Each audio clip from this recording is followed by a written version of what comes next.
હૃદયની ઉર્મિઓનો ઉમળકો જે એના શબ્દોમાં વર્ણવી શકાય એમ નથી. પરંતુ આપ સૌ જ્યારે ઉપસ્થિત થયા છો ત્યારે આપનું હું હૃદયપૂર્વક હાર્દિક સ્વાગત કરું છું, આવકારું છું, અભિવાદન કરું છું.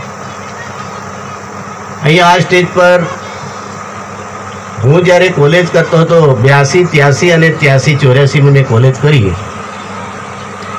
એ વખતે મારા રૂમ પાર્ટનર એવા ગિરીશભાઈ બારોટ સાહેબ જે બંને જણ સ્ટેજ પર બિરાજમાન થયા છે.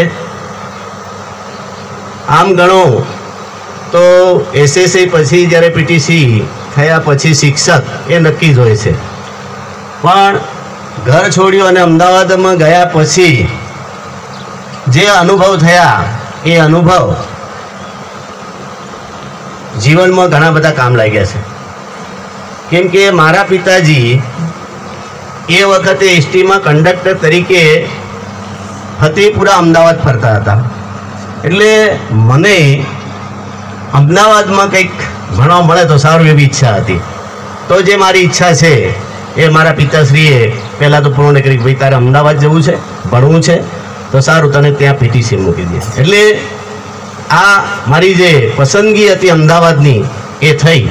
એમાં અમારી જે કોલેજ છે HK પ્રાઇમરી ટ્રેનિંગ કોલેજ, એની અંદર જે ગુરુજીઓ, જે પ્રાધ્યાપકો એકદમ ગાંધીવાદી વિચારધારાવાળા હતા. અને જે ગુજરાત યુનિવર્સિટીની અંદર હોસ્ટેલ હતી એ ઘડીએ ખ્યાલ આવ્યો કે ભાઈ શિક્ષણ ક્ષેત્ર બહુ વિશાળ છે.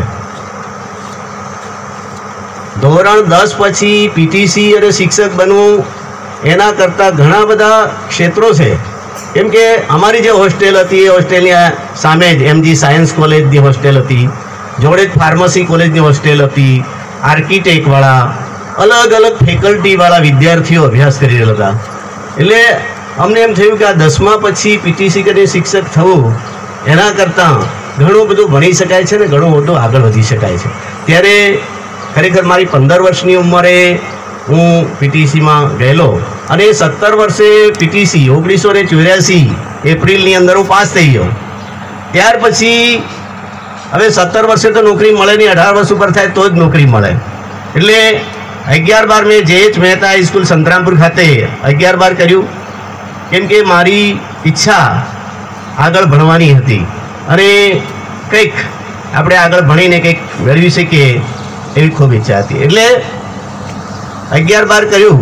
પણ વચ્ચે જાન્યુઆરીની અંદર 10/1/1986થી મને પ્રાથમિક શિક્ષક તરીકે વાંગડ પ્રાથમિક શાળામાં નોકરી મળી. એટલે વાંગડ પ્રાથમિક શાળામાં અમારો એવો સ્ટાફ હતો 9 શિક્ષકો.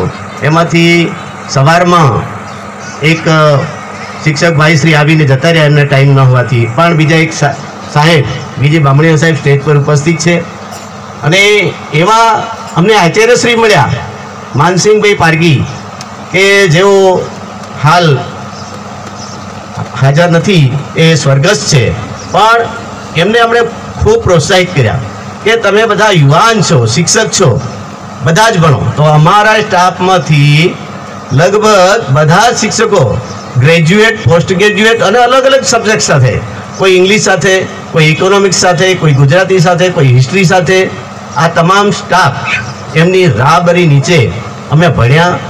એક્સટર્નલ મંજૂરી એમને લાવવાની, પ્રમુખ હતા એ તાલુકા પ્રાથમિક શિક્ષકના પ્રમુખ. અને રોજે રોજ બહાર જવાનું, એટલે આ બહારના વિદ્યાર્થી તરીકે મંજૂરી લાવે અને અભ્યાસ કરેલો. એ પોતે ફાઇનલ હતા, ફાઇનલ પાસ શિક્ષક હતા. પણ એ પણ 10માની પરીક્ષા પાસ કરી અને 12મું ધોરણ પાસ કર્યું. એટલે આ રીતે અમારું જે શાળાનું જે વાતાવરણ હતું એ ખૂબ સરસ હતું.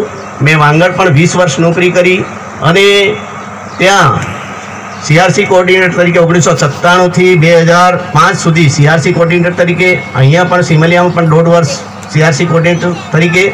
અને ત્યાર પછી 14/11/2006થી અહીંયા હું ગાંઠિયા વર્ગ પ્રાથમિક શાળામાં આચાર્ય તરીકે ફરજ બજાવતો હતો.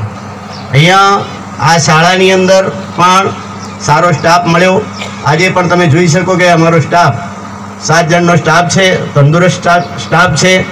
અને અહીંના જે સિમલિયા ગામમાં આ જે ગાંઠિયા ફળ્યું છે એના વાલીઓ સરપંચશ્રી તમામનો એટલો સહકાર છે, ખૂબ સહકાર. આજે આ જોઈ શકીએ છીએ આપ કે આ શાળા પરિવારનું આમંત્રણને માન આપી અને તમામ ઉપસ્થિત રહ્યા છે. આ તબક્કે વિશેષ કાંઈ ન કહેતા પણ આપ પાયાનું જે પ્રાથમિક શિક્ષણ છે એ બાળકો માટે અને આપણા સમાજ માટે, ભાવિ પેઢી માટે ખૂબ જ અગત્યનું છે. એટલે આજે મેં અહીંયા વાલી સંમેલન લખ્યું છે, શબ્દ એક વાપર્યો છે. તો વાલી સંમેલનનો હેતુ એટલો જ છે કે આપણા સમાજમાં પરિવર્તન માટે પ્રાથમિક શિક્ષણ ખૂબ જ મહત્ત્વનું છે.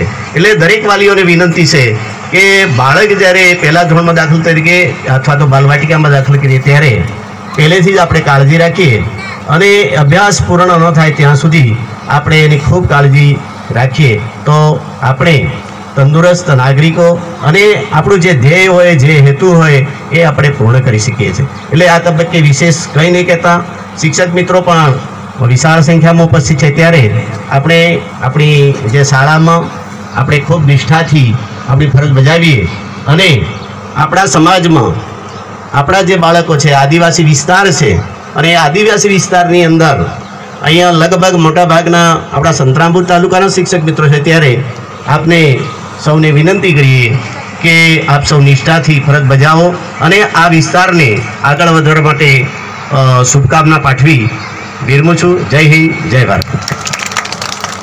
ખૂબ ખૂબ આભાર મદનસિંહ ખરાડી સાહેબનો, જેમણે વાલી સંમેલનને પણ સાંકળી લીધું છે અને નિવૃત્તિ બાદ પણ પોતે શિક્ષણની ચિંતા કરે છે. વાલીઓને, શિક્ષકોને અને બાળકોને શિક્ષણ માટે ખૂબ જ મીઠી ટકોર કરી છે. હવે છેલ્લે આપણે અધ્યક્ષશ્રીના આશીર્વચન લઈશું. આજના કાર્યક્રમના અધ્યક્ષ મહોદય માન્ય મહેશભાઈ પારગી સાહેબ, એમના વતીથી આપણે માનસીભાઈ ભમાત સાહેબની વિનંતી, પૂર્વ ધારાસભ્ય શ્રી માનસીભાઈ ભમાત સાહેબની વિનંતી કે આપ આશીર્વચન પાઠવશો.